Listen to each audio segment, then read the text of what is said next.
Assalamualaikum warahmatullahi wabarakatuh. Perkenalkan, nama saya Hanifa Putri dari Sekolah Fat Islamic School jurusan 11/4 Farmasi. Nah, di sini saya akan membagikan sedikit kisah inspiratif yang berjudul Hijrahnya Rasulullah bersama Abu Bakar As-Siddiq radhiyallahu anhu menuju Madinah. Nah, kalian penasaran kan dengan ceritanya? Yuk simak berikut videonya. Kisah ini tepat pada tahun kesedihan Rasulullah, di mana Siti Khadijah meninggalkan Rasulullah untuk selama-lamanya. Kepergian ini pun disusul oleh kepergian pamannya yang senantiasa membela jalan dakwahnya Rasulullah. Hal ini sangat dijadikan kesempatan yang sangat penting bagi kaum pemuda Quraisy untuk menghancurkan dan menghabiskan Rasulullah. Di dalam itu, ia merencanakan sesuatu yang bisa untuk menjatuhkan Rasulullah. Islam semakin meluas, Islam semakin bertambah. Aku tidak bisa menerima semua ini, para sahabat-sahabatku. Aku ingin Islam dicabut hingga akar-akarnya, kata salah satu pemuda kaum Quraisy. Bukankah Rasulullah baru saja ditinggal oleh istrinya dan pamannya pun sudah meninggal, jadi tidak ada satupun yang bisa membela Rasulullah. Hei, siapa bilang kita kalah?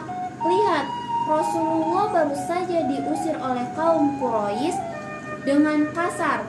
Penduduk dan pengikutnya pun berada di tekanan yang sangat dahsyat, sedangkan kita berada di atas awan. Tidak, Islam semakin meluas, Islam semakin bertambah. Kita selalu kalah. Kita harus membuat rencana untuk bisa mematikan dan mencelakai Rasulullah. Nah, pada malam hari itu pun pemuda Quraisy ini memanggil pemuda lainnya dari kabilah. Dan akhirnya mereka berunding untuk mencelakakan Rasulullah dan menyerbu rumah Rasulullah. Dan pada hari itu pun para kaum pemuda Quraisy ini memacu kudanya dengan cepat menuju rumah Rasulullah. Sesampainya di rumah Rasulullah, ia tidak sabar menunggu dan ia memasuki rumah Rasulullah dan menyigap selimut yang ada di rumah Rasulullah. Tetapi tahu teman-teman, yang di balik selimut itu adalah bukan Rasulullah. Mereka sangat kesal, darah mereka sangat mendidih, mereka terlihat sangat kecewa. Akhirnya mereka keluar dari rumah Rasulullah dan mengejar Rasulullah, mencari Rasulullah mengikuti jejak kaki yang ada di gunung pasir tersebut.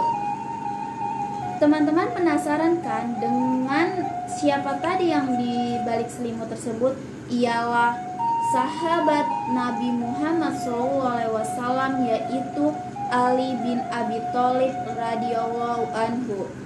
Maka pada hari itu diceritakan pada surat Yasin ayat 9 bahwa Rasulullah dengan mudahnya melangkah dan keluar rumah tanpa dilihat satupun kaum pemuda Quraisy. Bahkan Rasulullah pun sempat menaruh pasir di atas kepala mereka hingga mereka tidak tersadarkan diri dan mereka pun tertidur. Pengejaran ini berhenti di sebuah gua yang sangat kecil, di mana gua yang hanya dihuni oleh hewan yang berbisa. Jika ada manusia yang menghuninya, hanya satu manusia, yaitu dalam keadaan posisi tertidur. Nah, kaum pemuda Quraisy pun melihat sepertinya Rasulullah tidak ada di dalam gua tersebut.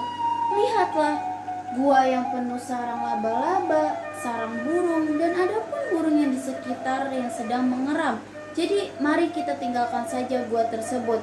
Dan tetapi teman-teman, ternyata Rasulullah dan Abu Bakar As-Siddiq ini berada di dalam gua tersebut. Maka di sepanjang perjalanan Abu Bakar As-Siddiq dengan penuh kasih sayang kepada kekasih Allah, ia tidak membiarkan Rasulullah memasuki gua tersebut untuk pertama kalinya. Kenapa?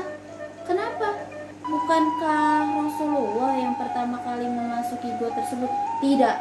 Abu Bakar As-Siddiq ini tidak ingin sahabatnya tidak aman dan tergigit serangga di dalam gua tersebut. Maka Abu Bakar As-Siddiq memasuki gua tersebut dan memastikan bahwa gua tersebut aman. Abu Bakar As-Siddiq pun menutupi lubang-lubang yang ada di sekitar gua tersebut.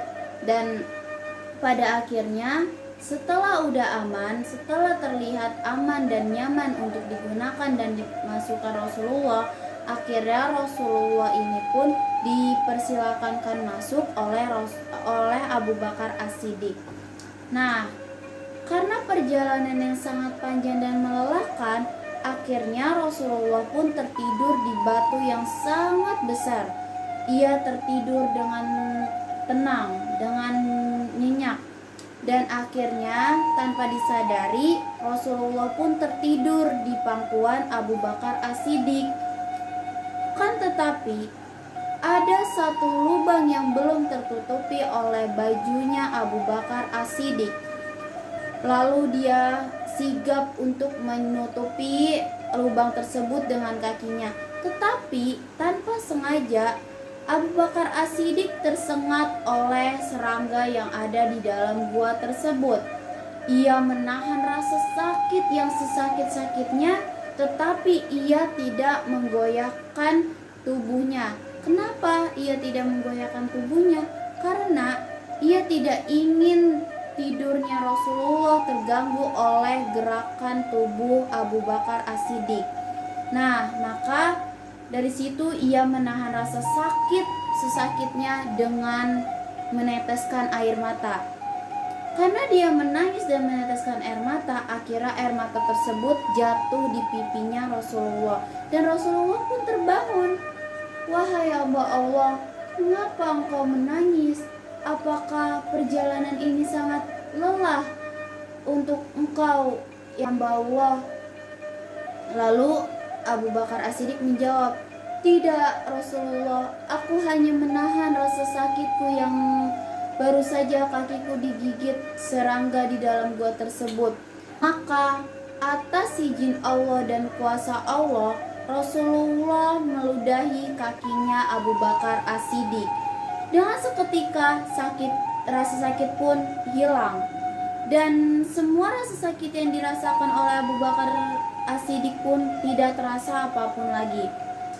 Maka disitulah surat At-Taubah Rasulullah berkata, La tahzan innallaha ma'ana. Jangan bersedih, Allah tetap bersama kita. Nah, di dalam kisah ini Allah mengajarkan kita untuk mempelajari proses bagaimana hijrahnya Rasulullah dan Abu Bakar As-Siddiq menuju Madinah. Nah, kita juga bisa meneladani sifat dari Ali bin Abi Thalib, yaitu keikhlasan dan kesabaran yang dimiliki Abu Bakar As-Siddiq dan Ali bin Abi Thalib. Di kisah ini kita dapat mengambil banyak nilai pelajaran. Sekian dari saya, kurang lebihnya mohon maaf. Wassalamualaikum warahmatullahi wabarakatuh.